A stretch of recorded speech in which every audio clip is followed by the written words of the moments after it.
Morning blood sugar too high? 7 things to know after 60. If you're over 60 and you keep waking up with higher blood sugar than you expected, there's something important you need to know. Your morning blood sugar is not determined only by what you ate the night before. In fact, you can go to bed without eating dessert, avoid sugary drinks, take your medication as prescribed, and still wake up with a glucose reading that leaves you wondering, how did my blood sugar get this high? I haven't eaten anything all night. It's a frustrating question, and if you've experienced this repeatedly, you may have started blaming yourself. Maybe you think your dinner was too large. Maybe you think you shouldn't have eaten that piece of fruit. Maybe you believe you need to stop eating carbohydrates completely. Or perhaps you've started changing your medication on your own because you don't understand why your glucose keeps rising overnight. But morning blood sugar is more complicated than that. Your body doesn't simply turn off while you sleep. Your liver continues working. Your brain continues using energy, your hormones change throughout the night, your muscles continue using glucose, and as morning approaches, your body begins preparing to wake up. For people with diabetes or impaired glucose regulation, these normal processes can sometimes produce a noticeable rise in blood glucose. The American Diabetes Association identifies the dawn phenomenon and insufficient overnight insulin as common explanations for high morning blood glucose, while a nighttime low followed by a rebound rise, the so-called Somogyi effect, is considered much less common. And after 60, there are additional issues worth paying attention to, including physical activity, muscle mass, sleep, medications, illness, and individualized glucose targets. So today, we're going to look at 7 important things you need to know if your morning blood sugar is too high after 60. And by the end, you'll understand why the number you see first thing in the morning may be telling you much more than you think. Thing number 1, your blood sugar can rise before you eat anything. Let's start with the question almost everyone asks. How can my blood sugar be high when I haven't eaten? The answer is that your body can produce and release glucose even when you aren't eating. Your body needs energy around the clock. While you're asleep, your heart is beating, your brain is functioning, your lungs are working, and countless other processes continue operating. Your liver plays an important role in supplying glucose between meals and overnight. This is completely normal. The problem is that in people with diabetes or insulin resistance, the mechanisms that normally keep this glucose production under control may not work as effectively. So you can wake up with a higher glucose level even though you haven't consumed any carbohydrates since dinner. This is one of the most important things to understand about morning blood sugar. Food is only one piece of the puzzle. Hormones, insulin sensitivity, liver glucose production, physical activity, sleep, stress, medications, and illness can all influence glucose levels. That's why you shouldn't automatically conclude, I ate too much last night. There may be another explanation. Thing number 2, the dawn phenomenon may be raising your morning blood sugar. Now let's talk about one of the most important reasons for high morning glucose, the dawn phenomenon. As your body prepares to wake up, hormone levels change. Hormones, including cortisol and growth hormone, can signal the liver to increase glucose production. For someone with effective glucose regulation, insulin helps keep that increase controlled. But if you have diabetes or significant insulin resistance, your body may not be able to compensate adequately. The result can be a noticeable increase in blood glucose during the early morning hours. The American Diabetes Association describes the dawn phenomenon as an early morning rise in blood glucose that can occur roughly between 4 a.m. and 8 a.m. Think about what that means. You might go to bed at 10:30 p.m. Your blood sugar looks reasonable. You don't eat anything overnight, and yet sometime in the early morning, your glucose begins rising. By the time you wake up at 6:30 or 7 a.m., the number may be significantly higher. You may look at that reading and think, something I ate last night must have caused this. But the explanation may actually involve what your body was doing while you were asleep. Why does this matter more after 60? Being over 60 does not automatically cause high blood sugar. But as people age, many factors that influence glucose regulation can change. You may become less physically active. You may lose muscle mass. Your sleep may become less consistent. You may take more medications. You may experience changes in body composition. You may develop or already have conditions that affect glucose regulation. And all of these factors can influence the way your body responds to insulin. So the combination of normal early morning hormonal changes and reduced glucose regulation can become more noticeable. This is why a morning glucose pattern deserves attention. Not panic, not fear, attention. Thing number 3, your evening meal could still be affecting your morning number. Although food isn't the only reason morning glucose rises, your evening meal can absolutely matter. Imagine having a large dinner at 8:30 p.m.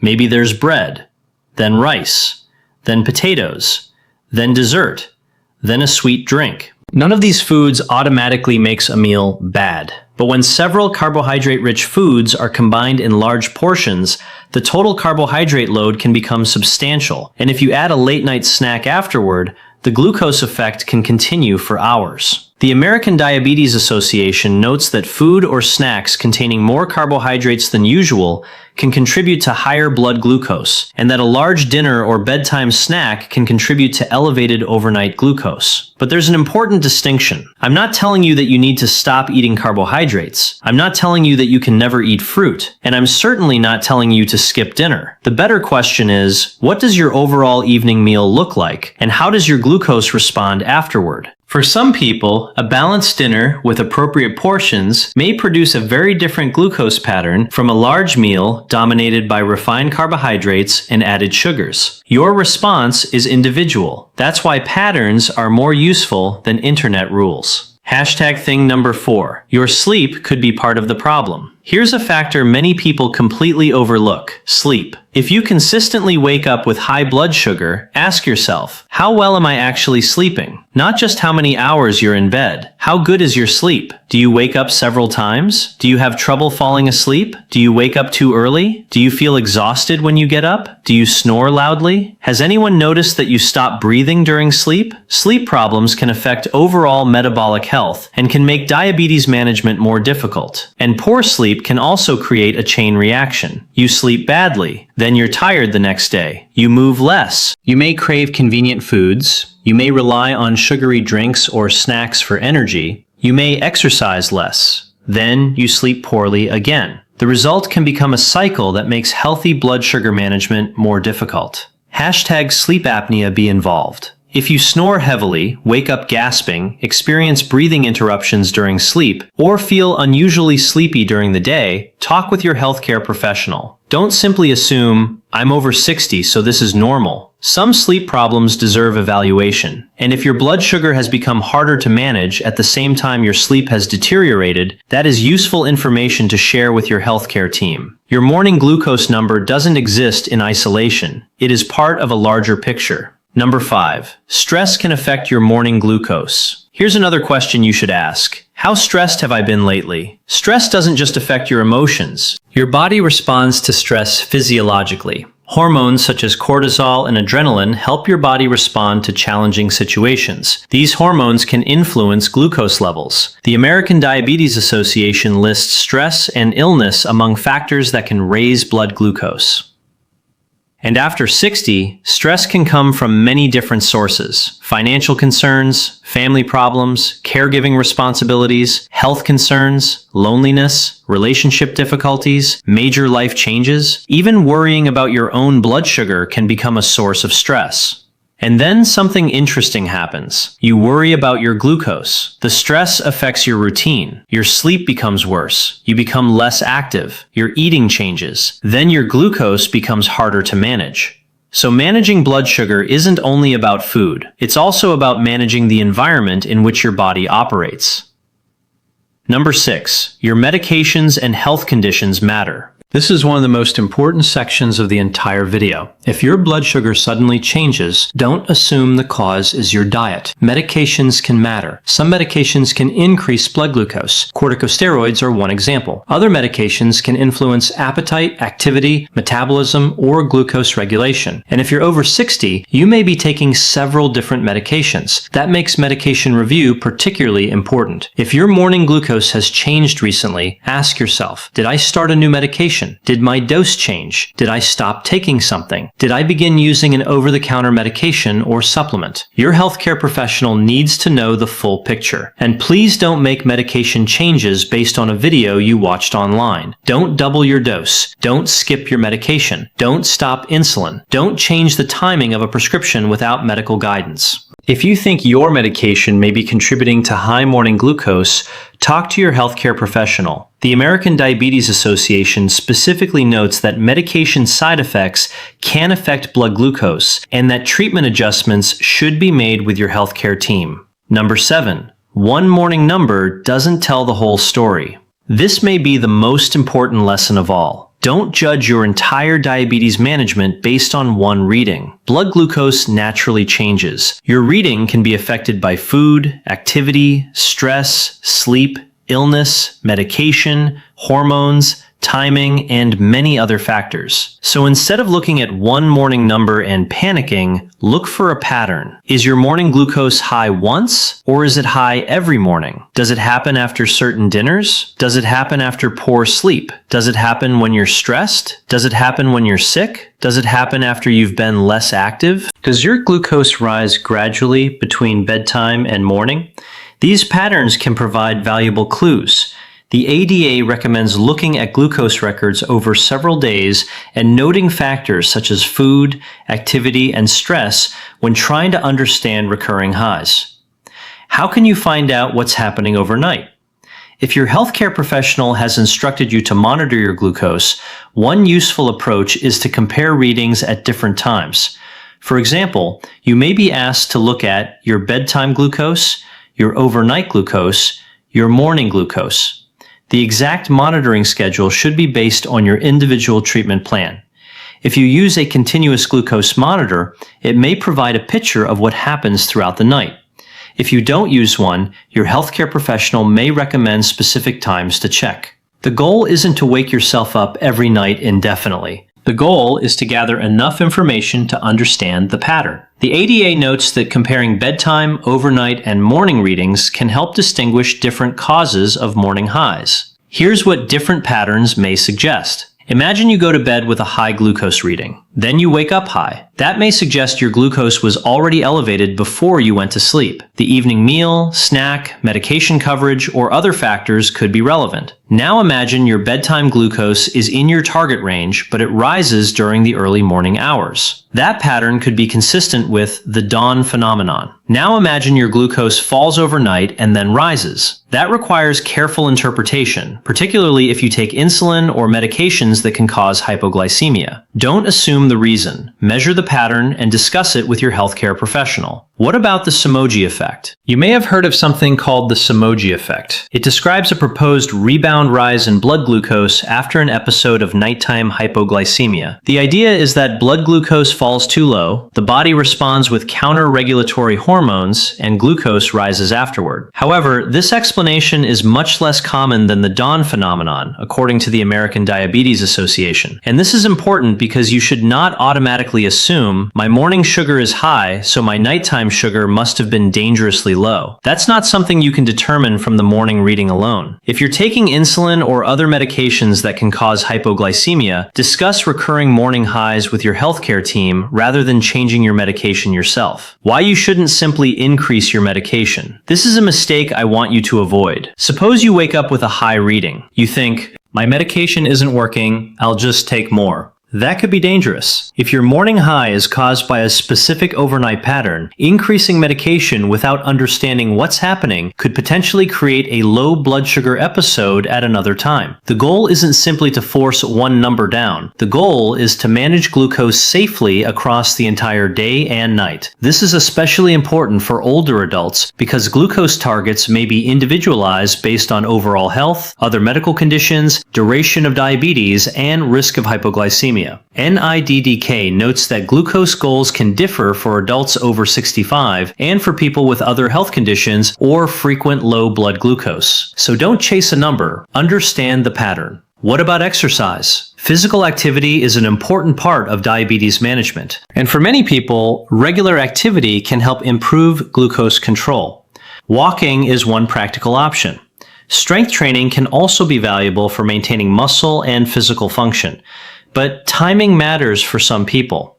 The American Diabetes Association notes that exercise can lower glucose and that the glucose-lowering effect can persist for hours. For some people, using glucose-lowering medication, exercising late at night may increase the risk of overnight hypoglycemia. That's why there is no universal rule, like everyone should exercise right before bed. Your medication regimen and glucose patterns matter. If you're considering a new exercise routine, particularly if you're older, have been inactive, or have significant medical conditions, discuss what is appropriate with your healthcare professional. Why muscle matters after 60. Here's another reason physical activity becomes increasingly important with age. Your muscles are major users of glucose. As muscle mass and physical activity decline, glucose metabolism can become more challenging. That doesn't mean you need to become a serious athlete. It means maintaining your physical capacity matters. Walking, climbing stairs safely, gardening, household activities, resistance bands, light weights, chair exercises, balance exercises. These can all be part of an active lifestyle depending on your abilities. The goal is not perfection. The goal is to keep your body moving. Don't be afraid of food. If your morning blood sugar is high, you may be tempted to dramatically restrict your diet. Please be careful. Don't turn your breakfast into punishment. Don't starve yourself because you saw a high number. Don't eliminate entire food groups without a reason. And don't follow extreme diets promoted online as a cure. Instead, work toward a sustainable eating pattern that fits your health needs. For many people, that means emphasizing nutrient-dense foods, appropriate portions, adequate fiber, and limiting foods and beverages high in added sugars and highly refined carbohydrates. But your nutritional needs may be different if you have kidney disease, heart failure, gastrointestinal problems, or other medical conditions. That's why personalized medical and nutrition advice matters. What should you do the night before? If you're trying to understand your morning blood sugar, focus on consistency. Eat your evening meal at a reasonably consistent time. Pay attention to portions. Limit sugary beverages. Be aware of late-night snacks. Take medications exactly as prescribed. Get adequate sleep. Stay appropriately hydrated according to your medical advice. And if your healthcare team has recommended glucose monitoring, follow the monitoring plan. Then compare your results. You may begin to notice patterns you couldn't see before. What should you do when you wake up? First, don't panic. Take your glucose reading according to your healthcare team's instructions. Write it down if you're tracking your numbers. Then consider what happened the previous day. Did you sleep well? Did you eat late? Did you have a large dinner? Were you stressed? Were you less active? Were you sick? Did you take your medications? Has this happened repeatedly? These details can be more valuable than the number alone. What blood sugar number is too high? This is where you need to be careful with online advice. There isn't one universal target that applies identically to every person over 60. For many non-pregnant adults with diabetes, common targets include a pre-meal glucose of 80 to 130 milligrams per deciliter. But targets may be individualized. NIDDK specifically notes that glucose goals may differ for older adults and people with other health conditions or frequent hypoglycemia. So don't compare your target with someone else's. Your doctor may have given you a different goal. Follow the target designed for your health situation. And if you don't know what your target should be, ask. When does a high morning reading need attention? If you occasionally have a higher than usual reading, it may not mean that something is seriously wrong. But if your morning glucose is repeatedly above your personal target, don't ignore the pattern. Tell your healthcare professional. They may want to review your glucose records, A1C, medications, diet, activity, sleep, and other health factors. Persistent hyperglycemia can be important to address because high blood glucose over time can contribute to diabetes-related complications. The earlier you identify a persistent pattern, the sooner you can discuss what to do about it. Pay attention to symptoms. High blood sugar can sometimes cause symptoms such as increased thirst, frequent urination, fatigue, or blurred vision.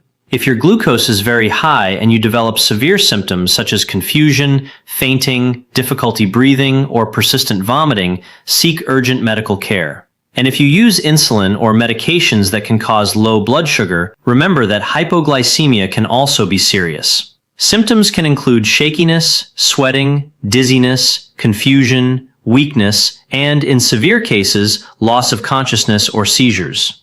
That's another reason why you should not aggressively lower your glucose without medical guidance. The 7 things to remember. Let's bring everything together.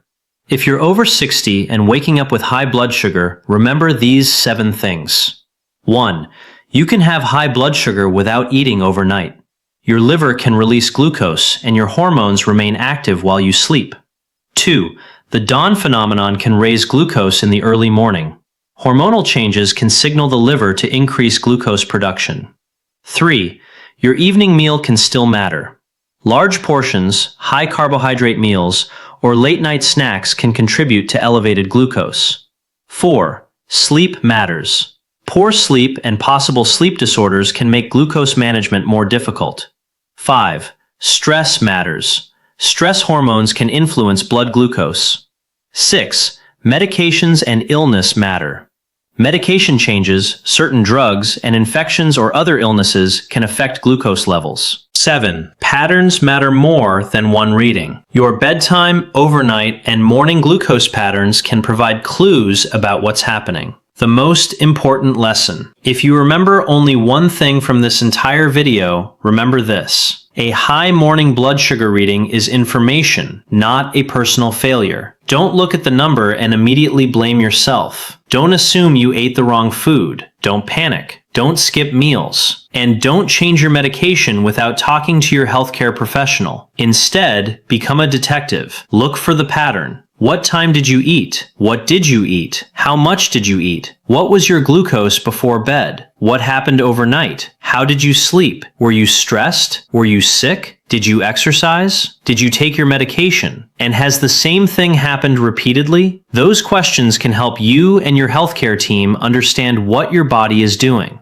Final message. If you're over 60 and waking up with high blood sugar, you're not necessarily doing something wrong. Your body is changing. Your hormones are active. Your liver is working. Your muscles are using energy. Your sleep may be different than it was years ago. Your activity level may have changed. Your medications may have changed. And your body's response to insulin may not be the same as it was decades ago. The answer isn't always to eat less. It isn't always to exercise more. And it definitely isn't always to take more medication. The answer is to understand why your glucose is rising. If your morning blood sugar is repeatedly higher than your personal target, keep track of the pattern and bring that information to your healthcare professional. Ask, why is my blood sugar rising overnight? Could this be the dawn phenomenon? Could my medication timing be affecting my morning readings? Could my sleep or another health issue be contributing? Those are much better questions than simply asking, what food should I stop eating? Because managing blood sugar after 60 isn't about chasing one perfect number. It's about finding a safe and sustainable strategy that works for your body, your medications, your health, and your life. So tomorrow morning, when you check your blood sugar and see a number you didn't expect, don't immediately panic. Pause, look at the pattern, write it down, and if it keeps happening, talk to your healthcare team. Your morning blood sugar may be telling you something important. The goal isn't to fear the number. The goal is to understand it. https://diabetes.org/living-with-diabetes/high-morning-blood-glucose ? UTM_source=chatgpt.com. High morning blood glucose, ADA. https://diabetes.org/about-diabetes/high-blood-sugar ? UTM_source=chatgpt.com. Blood glucose and insulin, American Diabetes Association. https://diabetes.org/living-with-diabetes/treatment-care/ UTM_hyperglycemia UTM_source =ChatGPT.com. Hyperglycemia, high blood glucose, American Diabetes Association. https://diabetes.org/living-with-care/checking-your-blood-sugar ? UTM_source =ChatGPT.com. Diabetes tests, ADA. https://www.niddk.nih.gov/health-information/diabetes/managing-diabetes ? UTM_source =ChatGPT.com. Managing Diabetes, NIDDK. https://www.niddk.nih.gov/health-information/diabetes/overview ? UTM_source =ChatGPT.com. Diabetes Overview, NIDDK.